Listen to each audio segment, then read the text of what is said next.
What is your original sin? My original sin is... Welcome to Original Sin, the unapologetic podcast by Glowreel, where brilliant women say the things the old boys club wishes we wouldn't.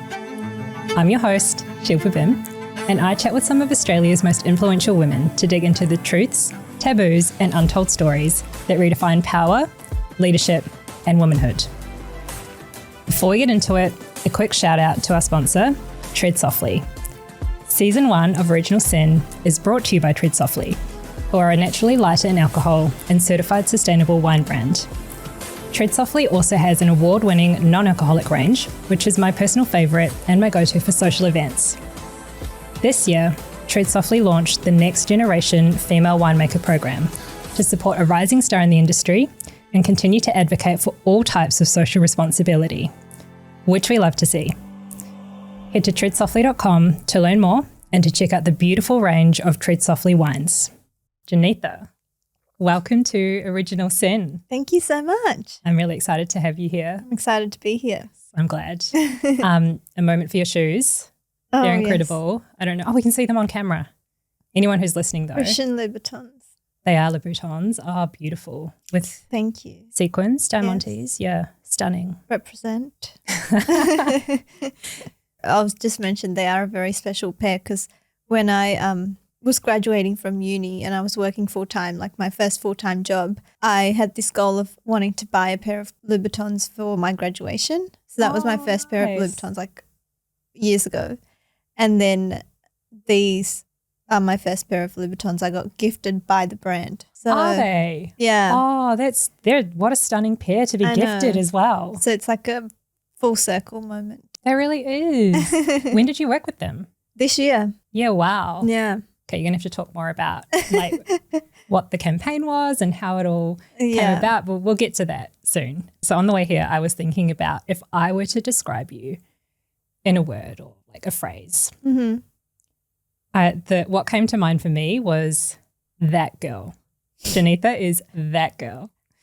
And the shoes are like that girl shoes. But the reason why I thought, you're that girl is you're smart.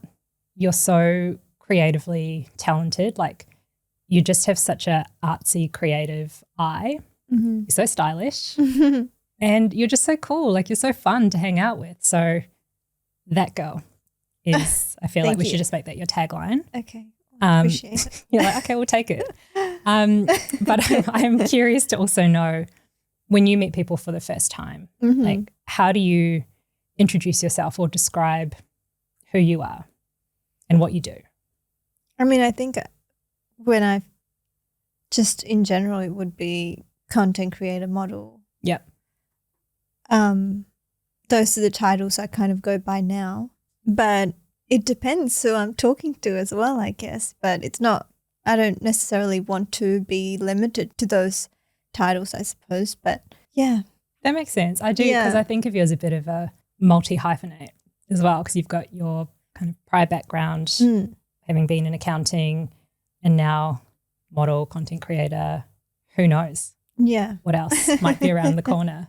TBC. Possibilities are endless. Yeah. TBC, TBA. TBC? What's TBA? To be advised. Oh. One or the other. I've not heard that before. I'm going to start using that from now on. TBA. Yeah, TBA. And you are, you've done some really cool campaigns with some big brands, Christian Louboutin, Rimowa, Chanel, among others. You were previously a finalist in Miss Universe Australia and, you've got your prior life as an accountant.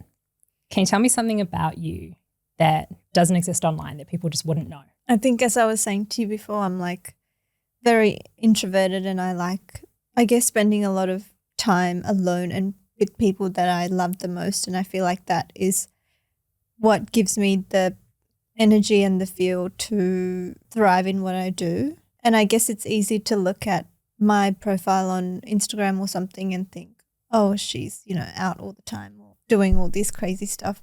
Not crazy stuff, but doing all these events or whatever. And it can look like really, I guess, glamorous and everything, but I'm easily overstimulated. Oh, really? Yeah. Yeah, and I very much cherish just staying home and like being in my own company and having time to rest and relax. And I'm very much a person who likes to stay in than go out, I think. Yeah, maybe it's something that's not obvious to people, I guess. But that's something that really fuels me and fuels my creativity as well. For me, it's like really important to spend time with myself to help understand what I want and how I can move forwards as well. It's a lot of internal work because it doesn't make sense for me personally if I'm always, I guess, oversaturated with everything else, how I have time to kind of dream and think about what I want, I guess. And I feel like that has helped me a lot, coming to the realization that I do need that time to kind of to myself. Yeah. I feel like there's so much in there. I think, you know, knowing that about yourself and using that to help you be grounded, to fill your cup, to also fuel your creativity, because I think, and I'm interested to chat about this some more, you know, when you're creating content and doing these creative campaigns and working with these big brands, like I don't think people realize how much work and thought and energy goes into it. Like you see this incredible end product. One of my favorite campaigns of yours to date is the Rimowa one, the girl in her suitcase. That was sweet of you to remember. It was it's a literal work of art. Thank you. You know, like just this incredible short film. I know it was filmed obviously in Sydney. You can literally see the Opera House and the Harbour Bridge in the background, but very like Parisian vibes about it. It was really cool. Thank you. But I can only imagine the amount of work and thinking and planning that you had to put into that. And yeah, like how can you do that if you're go, go, go all the time? I personally cannot. Yeah. I think for me to be at my best at what I do, I need that rest and I need that time to myself. And you're right. I think from Instagram, from social media, people wouldn't realize that at all. Yeah, I mean, I do share a lot of the slower days and everything, but yeah, I'm not sure if I think people just assume that when you're in the creative industry that it's very much like, you know, parties and events and glamour and all of that. It is work at the end of the day, I suppose. And yeah. Yeah, so I guess like when you're there, you have to be on. Yeah, 100%. I think it can look like fun to the outside world, and it looks is. So fun. I'm like, I want to do that. I want to do that. It definitely is. A lot of it is. Yeah. But at the same time, it is work, and you are expected to turn up in a certain way, and you're expected to deliver certain things, and it's just like it's a bit different to going to a normal job, but kind of similar. Yeah, I suppose. It's like you still have to, you've got to show up, kind of put your best foot forward. And you never know who you might meet at those places either. There are incredible networking opportunities as well at the end of the day. So, yeah. Yeah, I think probably one of my favourite things about, I have been to nowhere near as many incredible events that you've been to, but I've been fortunate to go to a handful. And I think that connection piece, the really meeting with people, connecting with people, the potential to make friends when you're in a new city, I think there's so much value in that. It's incredible, and it's really a great opportunity. And I love like as much as I do like my own company and being alone and things like that, I do really value meeting new people and making those connections. And I have a lot of friends in the industry now as well, which I'm really fortunate to have. Like yourself, I've met incredible people like you, and as much as I do like being at home or whatever, I do very much enjoy the other part of it as well. And I don't think I'll have the feel to do that without. Yeah. And balance. That's just part of taking it as a job and, you know. Yeah, I totally get that. I'm kind of like a half introvert, half extrovert. I need both. I think I am too. Yeah. I've got friends though who are like literally the Energizer Bunny. And I'm just like, I don't know how you do this with like, you just go all the time. I love it for them, but I'm just like, I can't. Not for me. yeah, definitely not. So I'm curious to talk some more about that whole point around like meeting people, because you moved to Sydney just over a year ago now, being in the industry that you're in with kind of modelling, creating content, working with brands, etc. how have you actually found meeting people in a new city? Because I think it's really hard, and people don't talk about this enough. It's really hard to move to a new place as an adult especially, and to meet people. And obviously like the natural places at work, but when you're, I suppose, able to go to events where there might be lots of different types of people around, like do you find that that's kind of helped with making friends? 100%. Yeah. I'm not one of those people who feels the need to, like, I don't feel self-conscious or scared if I'm at an event and I'm by myself or there's no one to talk to or something like that. Because for me, if I'm in that environment, I'm like, no one else is looking at me. They're worried about themselves. There's so many incredible people here. I'm kind of like nobody. So I use that to my power to just be like, you know, I don't need to be self-conscious of myself. And I think having that mindset made it really easy for me when I moved to make friends, because I don't think I was ever trying too hard to make friends or make connections. It just happened very organically for me. Because you're that girl. No, I don't think it comes from like anything like that. It's just honestly just comes from a place of I'm okay if it's just me. Like I don't feel lonely or something, you know. And I guess I'm fortunate to feel that way because I know there are people who might not feel that way or might find it really difficult to be in those kind of situations. But I just find power in knowing that, you know, when you do move to a new city or you do go to a new event or something and you feel like you know nobody, it's like no one else is looking at you. You know, it's just you can be whoever you want kind of thing. So, yeah, I found it not really easy, but I found it easy to make new friends, I guess. Yeah. And I have, as I said, I've got incredible friends now in Sydney. I already had some friends when I moved here, which was so nice. Not in the industry, but from working in accounting previously. So, but I also think I've just inserted myself in so many different situations and opportunities that you naturally make connections and meet people. So it becomes easier. I feel like it also ties into that whole idea of the energy that you put out is also what kind of drives what you kind of get back. And, 100%. you know, going back to as well where you talked about knowing kind of what fills your cup and taking that time to be grounded for yourself, it's all, I think it all still ties into that inner work piece, right? It really does. Yeah. So thankfully it's never been something that I've, not never, but it's, I think as I grow older, it becomes less and less of a problem for me. And when I think about potentially moving somewhere else, it's not really something that worries me as such. You know, will I be able to make friends or will I have someone kind of thing? That makes sense. Just like, I've got this. It'll be fine wherever you go. Yeah. Where would you want to go next?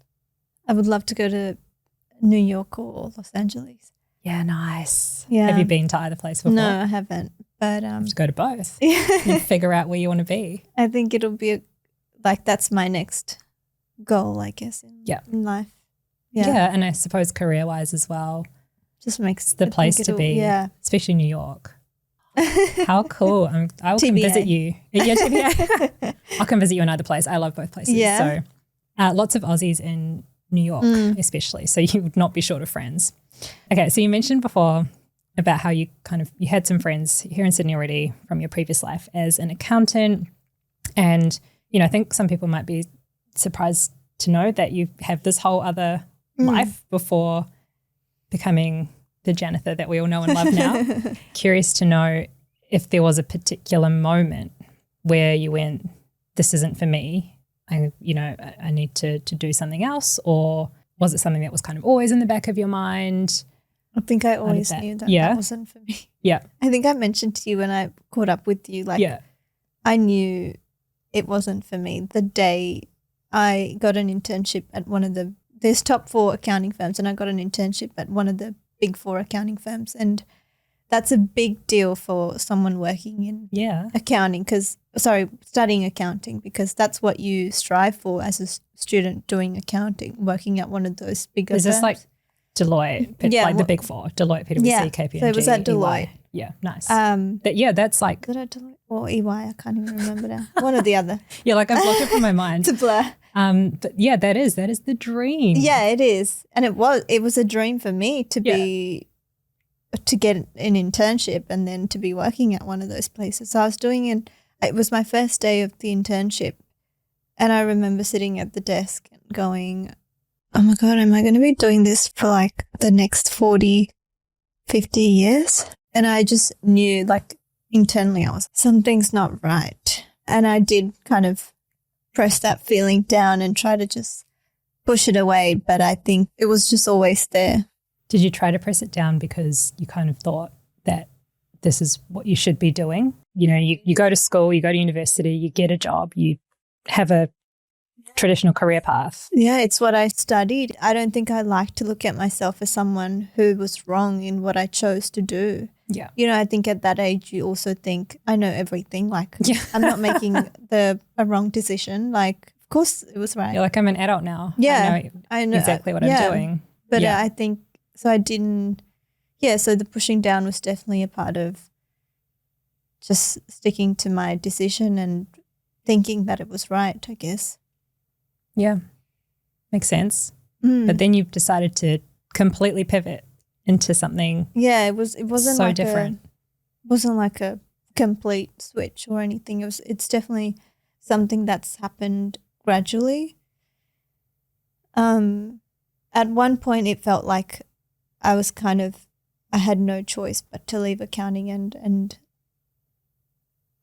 at that point, I didn't even have, you know, the financial resource, like the financial backing from this job to even make that decision of leaving accounting. It was more so like I didn't have a choice but to leave.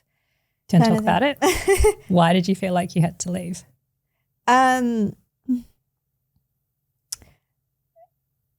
guess I was truly brought to a point where I was just kind of told to leave. Was this around your like Miss Universe Australia time? It was. Okay. Yeah. So you had applied for Miss Universe Australia. What made you apply for it, by the way? Was it something that you'd always wanted to do, or? Not always wanted to do, but I think that was just me. I think that was the first step in really me becoming who I was, kind of. And that the journey was a different experience, but, you know, it was just that moment of going, I just got to do something outside of my comfort zone and just trust that I'm going to be fine, kind of thing. And that was the first thing I think I did. And it pushed me in a lot of different ways. I think I wouldn't be doing what I'm doing if it wasn't for that, because it taught me how to talk in front of a camera and all of that stuff, how to create content really well, because you're literally pushed to do it, which means even though you don't want to do it, you have to do it. So, it was a great experience. But with that, I had less time to really focus on my accounting job. I was in banking at the time. And I think it was apparent to, you know, the people that I was working with. And, looking back, I'm like, if that hadn't happened, if I wasn't sort of no, they didn't ask me to leave, but I feel like they did. I'm kind of embarrassed to admit this, but if that hadn't happened, I don't think I would be here, you know, because I'd still be like, oh yeah, I can just keep going with this. Yeah. But something terrible happened that forced me to find another way of doing what I'm truly meant to be doing. And for that, I'm really grateful. It's the whole when one door closes, another opens. Yes. Classic case of that. Rejection, this wasn't necessarily rejection, but like rejection is redirection, right? And in the moment, of course, you feel a lot of emotions and probably a lot of negative emotions, but once you're through it and you kind of realize like, oh, you're probably almost glad that happened, I'm or so that you glad got it forced to make that choice in a way. I'm so happy it happened. Yeah. It's also not something to be embarrassed about. Like my first thought when you were talking about this was, what an awful workplace to not be supportive of you. It definitely was. I mean, it was not entirely my fault at all. It was a very toxic environment to begin with. But I'm honestly grateful for it now. So thank you. I feel like if I was working with someone and they were doing something cool to pursue their dreams, something as like prominent as Miss Universe Australia, and they made it as a finalist, I'd be like, I'm so proud. You know? I think the environment is very different now also. Yeah. Compared to a few years ago. It was only a few years ago, yeah. I know, but I feel like it is.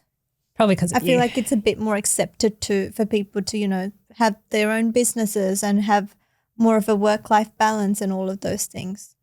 Yeah. Than it was. Yeah, I guess so. People have been learning more post maybe, and I feel like at bigger corporations, it's still not so accepted. Yeah, but I feel like smaller firms, I feel like, are getting better at that, understanding that. Yeah, celebrating the fact that you're human. Yeah, and you have different passions, and I just couldn't be doing the 50-hour work weeks anymore that they expected me to do, kind of thing, you know. Oh, no.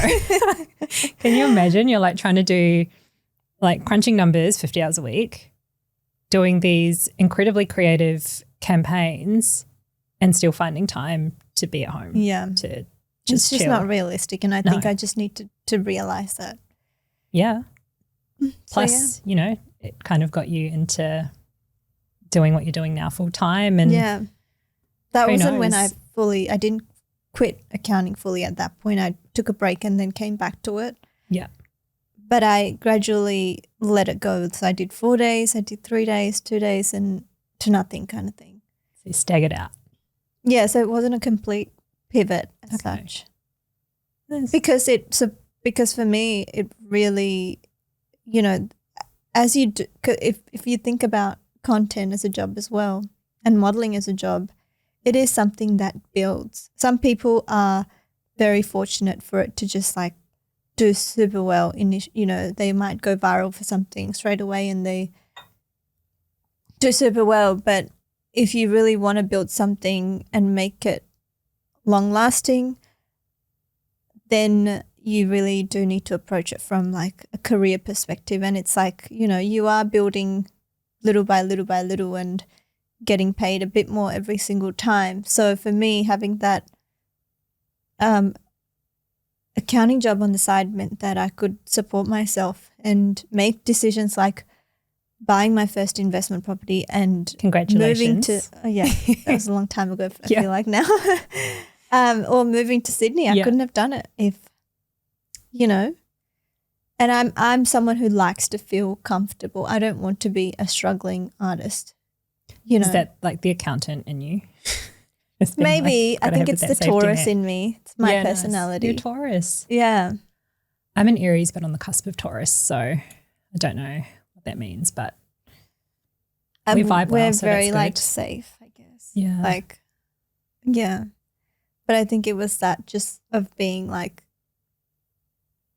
I need to feel safe, and I'd never want to be a struggling artist. Like, I don't want to have to, especially in this job, it's so important to keep know your worth and be able to say no when you want to and not just do things because you need money, you know. I just think that's a real terrible way of approaching it.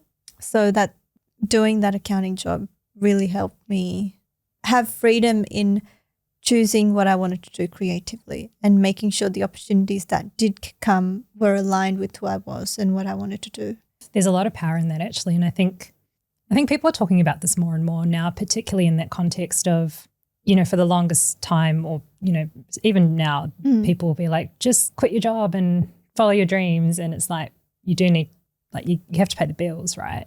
And so I guess by staggering yourself out of accounting and more into modeling and content creation full time, did that really allow you to carve out this niche, I suppose, of really working more with luxury brands because Yes. like I think it's so cool to see a brown girl working with these incredible luxury brands and having this creative direction in terms of Thank the you. campaigns that you're doing. Yeah, I think so, but it's not that I ever planned it to be like that. Like it was never, maybe now I have more goals in terms of that, but that was just something that happened very organically because it was just my style of creating content, I suppose, and it aligned with what certain luxury brands are wanting from creators. So that just worked for me. For the most part, I've been very strong in saying no to certain brands or deals that I don't feel aligned with me and my brand. I've always been very strong on that. Even with modeling, just, 95% of the time saying no to things that just don't make sense for me. Because for me, yeah, you get the money, but some of these things last a long time on the internet. So Like forever. forever. Yeah. Yeah. So it's like, and I always say if I have to do something that's not aligned with me to be or go where I want to go, that's the day I'll go back to accounting or I'll do something else. Because for me, this is not just doing it because it's good money or whatever else. I'm doing this because I feel like it really aligns with myself. So I would never want to go against that. Yeah. You really are someone who just you go with almost like what feels right in your gut. Yeah, I think I do that. It's really powerful. Do it a lot. A lot of people don't kind of realize that or tap into it, and it's like your gut always knows. I think in the last year as well, I've really learned more of that about myself because I've lived by myself and I've learned a lot about myself through that. And just also being exposed to so many different kind of opportunities and people. Also in Sydney, you meet incredible people who are doing incredible things. So it makes you kind of go, I can do that too, Yeah. So it's very exciting. It's so exciting. And so, okay, you talked about how you kind of staggered yourself out from one career into the next. Was it a year ago that you kind of went, I'm going to throw myself into this full time and I'm going to move to Sydney and make it happen? Or was it a bit before then? Like, how did that all happen? So I still had my accounting job moving into Sydney. Okay. Because I had just bought a house and it just didn't feel responsible to me that I would just kind of, it felt like the responsible thing to do. Yeah. But yeah, eventually I think I built up that confidence to go, no, I don't really need that extra thing to keep myself going and to hold myself up. Yeah. And I think there's a lot of power in that confidence and just like letting the universe know that, I believe in myself to get the opportunities. And it's a really rough period, I think, initially. That transition can be really tricky, but I'm a huge believer now in when you let go of one thing, there will always be something else that follows. And that's happened to me time and time again. So I really believe in that. The universe has your back. I do. I really do believe that. Yeah. I think as long as you're kind of working hard for yourself and you're doing the things that you told yourself you would do, you're building confidence within yourself. And as a return, for me anyway, I know a lot of people might not agree with this. Maybe I'm fortunate, maybe I'm lucky, but for me, 99% of the time, when I put my mind to something and I've truly just like believed in myself, I've never been disappointed. There we go. Mind is a powerful tool. I think so. Yeah, I really believe that. Do you do anything like vision boarding or action boards or any of that stuff where you just kind of visualize in your mind? I don't even write down my goals or not one of those people. But this is what I'm saying. I spent a lot of time just daydreaming, being in my own world, imagining what's possible, plotting. So I don't really find the need I'll do like a vision board at the start of the year sometimes. But yeah, I don't feel the need to do that. Maybe it'll help me even more. I don't know. But for me, it's just like I think about like a goal as one foot after another, like what's the first step, what's the second step, like that. And rather than thinking about it as this one big thing and putting so much pressure on yourself and all of that. Maybe it's not the right way to do it, and maybe I'll learn in a few years that I should be writing things down and I'll frantically start writing everything. This is what I should have been doing. Yeah. You know, I do sometimes think, oh, if I had done this or if I had done this, would I have gotten to where I want to go faster or whatever? But now I'm also finding I'm collecting a lot of wisdom and knowledge on the way. So when I do get to where I want to go, I'm prepared and I have that backup. Yeah, I guess, if that makes sense. No, it does. And I guess the ultimate point is just go one step at a time. Like think about what you want to do and start doing it just one step at a time. Every single day, just plugging away at it bit by bit by bit is how you get to where you want to go. That's very wise advice. That's why I just don't know if I'm like writing down goals and like, I don't know, because I trust in myself. I know what I need to do to get to where I want to go. And I am constantly working on it daily, usually daily, doing something towards it, you know? Whatever works for you, you know? Whatever, exactly. Different things work for different people. 100%. For me, I need to write things down, but that's because that's how I can also visualize. Yeah. I get that. I love a good, like just sitting down and letting my mind wander or daydream, but I then have to be able to like jot it down to really make sure I've kind of got, and got some structure around it. Mm-hmm. So was there anything about kind of stepping into the creative world that really surprised you about yourself, like things that you've learned along the way? I guess just realizing that I am a creative person, but I'm also part of like what has really worked for me is having that corporate background, allowing me to be really a professional creative. Because I think you can be creative, but if you're not turning up professionally and you're not delivering the things that brands or whoever has asked you to, then it's not going to necessarily align, you know. So you do need to be smart about it as well as creative. And I think I really appreciate that background, I guess. And that's something that's surprised me in a way of like, I didn't think I would need all of that to succeed. But I think having that background has really helped me to succeed. And I feel like that's going to be relevant for whatever I do in the future, just having that background. And that's something that surprised me because I do sometimes think, oh, what if I had just never done a degree or been to school and just started modeling or just started doing whatever. But I don't think I would have that business acumen or to be like, well, how can I make this, how can I think about it in terms of longevity? And because it's very easy to just go, I'm making so much money now, but what about in 10, 20 years, you know? So it's about being smart about it as well as being creative. And that's something that really surprised me to know. Yeah, you need the balance. Yeah. And absolutely, like it doesn't matter what field you're in. If you're showing up to do a job or to deliver on a project, you have to deliver on it, right? Like you've got an agreement, you've got a contract. You're not going to get paid if you don't do the things. And I don't think a lot of people understand that about this industry, that like there's so much of that, you know, there's so much of being able to understand a client's brief and their requirements. It's not just about, oh yeah, you can do a good video, that's it.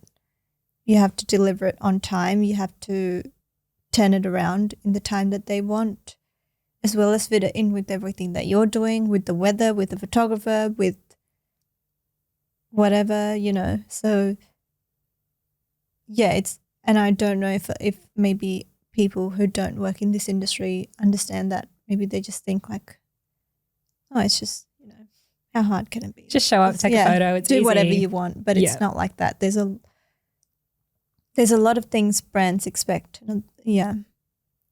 Yeah, absolutely. Especially, well, I mean, any brand, right? But especially when you're working with like some of these really big global companies and they've got high standards and high expectations to go with that. Because they've got KPIs and things that they need to meet as well. It's not just about you know. So having that, I think, understanding and that business acumen has really helped me. Yeah.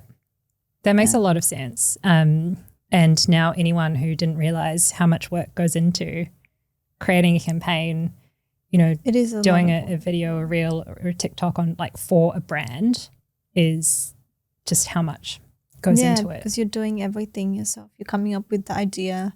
Yeah. Sometimes I'm the photographer, as well as the model and hair and makeup. Wear many hats. Yeah, stylist. And then I'm editing my own videos and doing all of that. So it's like it's a lot of hats you wear. Yeah, you're like a one-woman agency, basically, just doing it all. That's what a content creator is. Yeah. And if you're able to do it seamlessly and in a way that looks effortless, I think that's what people and brands admire. You know, you definitely make it seem just so incredibly seamless. And I know it's a lot of work. I know it's not easy, but from like in terms of the end product that you deliver and just consistently as well, like high quality and consistently every time, I'm just like, she just makes it seem effortless. It is sometimes. It sometimes is when you have a clear vision. Yeah. And it really does come back down to like the fact that if you are able to just see things in a different way and creatively, it makes the job easier. But then it still means there are things that you got to do, you know, that you don't want to do as well. So, yeah. Yeah, I suppose there's still, it doesn't matter what you do in life. There'll be parts that you love and parts that you're like, please, not this job again. So, I mean, you've worked with awesome brands. I think earlier I said like Rimowa and Louboutin and Chanel and Mecca. Very jealous. I love Mecca. What was the first really big luxury brand that you got to work with? And kind of related to that, what's then been your proudest moment so far in your creative career? I don't even remember who the first one was. There's been so many that you're just like, there's too many to count. There's been a lot this year. Yeah. I don't remember. When did you work with Louboutin? That was this year. Yeah, nice. Yeah, after I moved to Sydney. Did you have a moment where you went, I made the right call moving to Sydney because you got to work with them? I think I knew that it was the right decision like probably 2-3 months in. And now I'm like, it's so clear that it was the right decision. It's nice when things fall into place like that. Yeah. Yeah. It really is. Yeah. I don't remember who the first one was, but proudest moment. So far, because I'm sure there'll be more to come. I think it really like comes back to what I told you before. Now for me, it's like every little achievement and every little step is part of the bigger end goal for me. And it's almost like when I get to a certain milestone that people may see as, oh my God, you got to work with this. Like that must be a huge goal that you had that you ticked off or something. And I'm just internally, I'm kind of like, yeah, but what you don't know is the work previously that has gone into that moment, so that when it kind of happens, I'm like, of course it happened. Like this is what I've been working towards. So it's almost, I think as I get older, that's something that I'm realizing. And there have been like milestones, I guess, that have really been like, wow, kind of thing. But it's not a big surprise to me because I know I've been plugging away at it for a long time and it's just natural that it was to happen. I admire that mindset so much. You're right. Like you're putting in the work. So, of course it's inevitable. It's going to happen. I know it's going to happen. I just, it's such a powerful thing to know and to think and to say out loud. And especially as a woman, I think we're so often conditioned to kind of be like, oh, kind of stay small. And well, I don't say it before something happens, but I'll have it in my head and you won't know what it is. But then when it happens, I'll be like, yeah, I knew that. Like I knew that the whole time. I knew that was going to happen. Why do you not say it out loud beforehand? I'm just a very private person, and I think like your dreams and certain things you want in life, you kind of got to keep private. Just never let them know your next move, basically. And then it happened and you're like, yep, cool, I've been doing that for a while. Kind of. Yeah. No, so I don't cool. really like to talk about, what I'm like too much about what I'm doing or whatever, because it's like, you know when it comes. We'll see the campaign. It's cool. I like it. It's really cool because I think, again, like so often people are too afraid to celebrate their wins or to recognize when they've done something good, and especially knowing that they've put so much work into it. So I think it's important to be able to call it out and hold space for it. Yeah. And I think also celebration and being proud and all of that like holds a different meaning for me as I get older as well, I suppose. And it's a lot more quieter than what I would have expected it to be, I guess. I don't know. Almost like just, enjoying those, kind of taking that time to appreciate something, enjoying the moment. And I think it just comes back to that, what I said, like, of course it was going to happen. It's not really, I mean, initially, I'm like, oh my God, yes, it's happened. But it's, then you move on to the next thing. And maybe that's a bit toxic to jump from one thing to another, but. No, but you take that moment, you go, I did it. Now on to the next. Yeah. Yeah. So I don't find the point of like just staying too long in something. I'm like, just if I don't lead with that momentum of when you achieve something or whatever, then if you don't lead with that and move on to the next thing, you're going to fall behind. 100%. So you've got to jump on the moments. Yes. When they're fresh. Yeah. And big like achievements and moments are not things that come by every day. So when it does happen, you can't just be sitting there like enjoying it for too long, And also I really do think with a big achievement comes something else, something not so great after, and that's just a part of life too. So it's like, it's important to get excited, but it's also realizing that, this is all well and good, but it's still life and reality and all of that. Not to be pessimistic, but I think that mindset helps me just stay grounded and just not get too caught up in stuff. Because I don't think you can move forward if you get too caught up in that.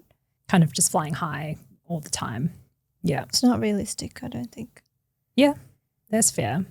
It's a nice little segue into the other part of your journey that I did want to talk about. Like we have talked about and acknowledged the amount of work that goes into working with brands, creating content, modeling, and we've talked a lot about the good stuff. And again, like there's been a lot of really great wins along your journey so far. But obviously there's challenges along the way in every journey as well. Yeah. And so there's a couple of things I wanted to ask you around challenges. The first is just if there's been any like really tough challenges as part of entering, like a whole new field and a creative field, stuff that maybe, people, again, like they just don't realize it because they don't see it online.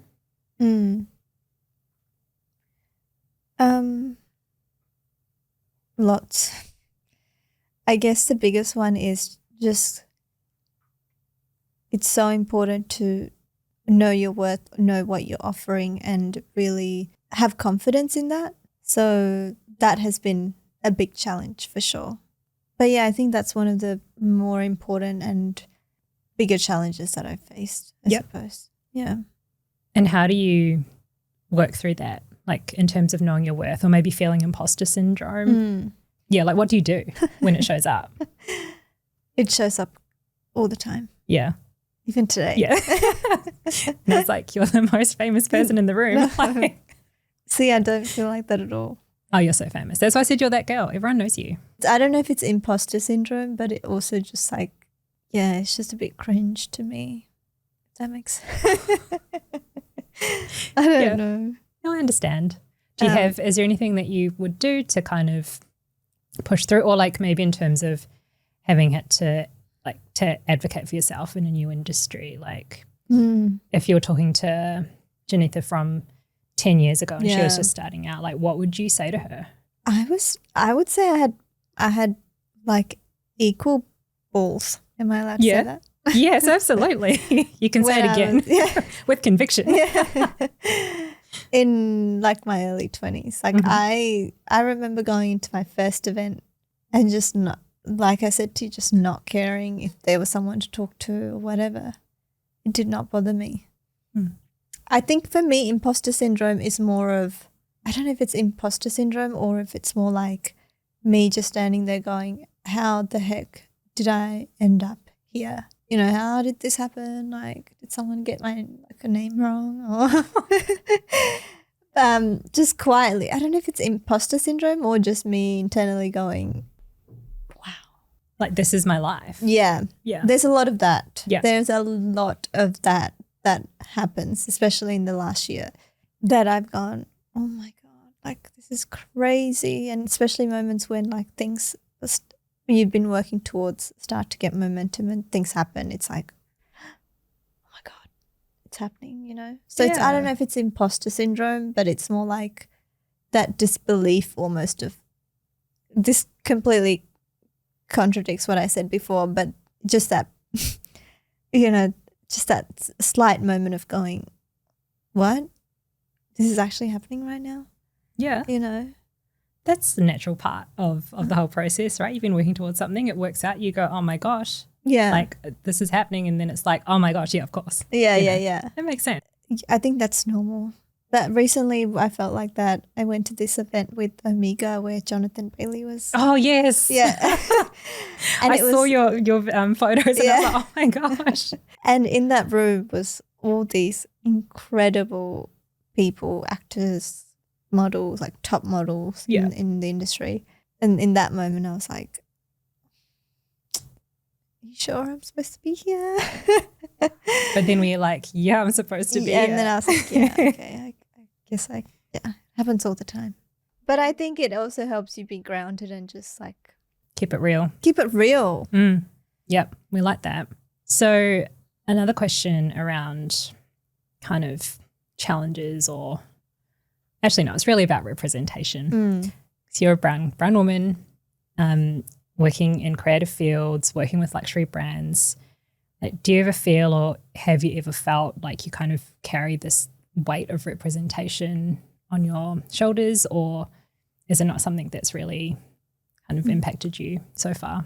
I don't think about it as a weight. I don't know if it's a positive way of thinking about it. I think about it more as me just being authentic to myself and doing what I'm supposed to be doing and being true to myself is what's going to help someone else looking at my journey. And I've gotten a lot of messages from people just being like, oh, like you've inspired me to do this, or like, can you help me through this? Or, you know, you've inspired me to move countries, or whatever it is. And it's not something that I think about as a responsibility. It's just whoever that message is supposed to be received to will receive it at the end of the day. It's not, you know, I don't know if it's helpful to think about it as a responsibility, because then it becomes too much pressure. And for me, it's all, I know I'm doing the right thing, and I know I would never do something that's not true to myself, or that someone younger or my age or whatever looks at me and goes, that's not right or whatever.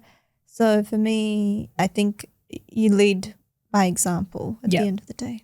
And yes, I feel like you're setting a really fabulous example for many people of all ages, but especially I think like, you know, the younger generations coming through, and are we really looking up to you, especially any little kids who really into, you know, like fashion and beauty and modeling, that's what they're really aspiring to. Because I feel like in our, being a brown person, I feel like it's not very encouraged to go into creative fields. And no, you should be an accountant. And it's not even an option. So you're like paving the way for more people, and that's really cool just by doing the thing you're doing. And I really like the way I really like the way you think about it as well.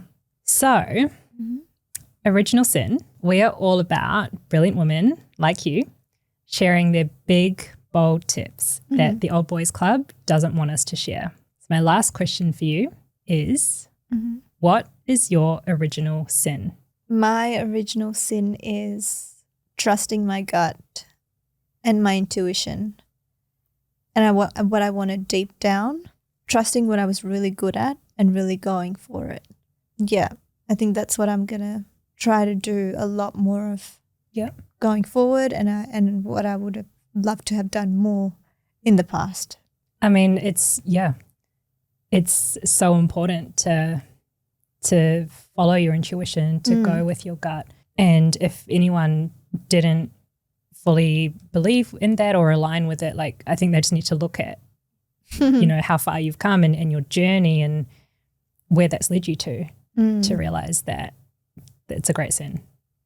It's a really great and saying. also just like not sleeping on your dreams and your goals, and just it's all well and good to believe in yourself as well, but also if you're not taking action and moving forward, then Yeah, totally. So you shared a picture the other day on your story, and it was a sneaker, and it said something like you owe it to yourself. So not in a weird way, but I screenshotted that picture because the message on the shoe, I don't have my phone on me so I can't show you, but the message on the shoe, just I was like, that's so true and it's so powerful. And so it's in my little like folder of saves to be like, oh yeah, when I'm having a moment of like kind of doubting myself or thinking I should do something because that's what you should do. That's one of the things that I go back to. I think coming back to your question of like responsibility from everyone else, if you think about it more as I owe it to myself to achieve all the things I want to. Yeah. You know, you only get one life and one opportunity.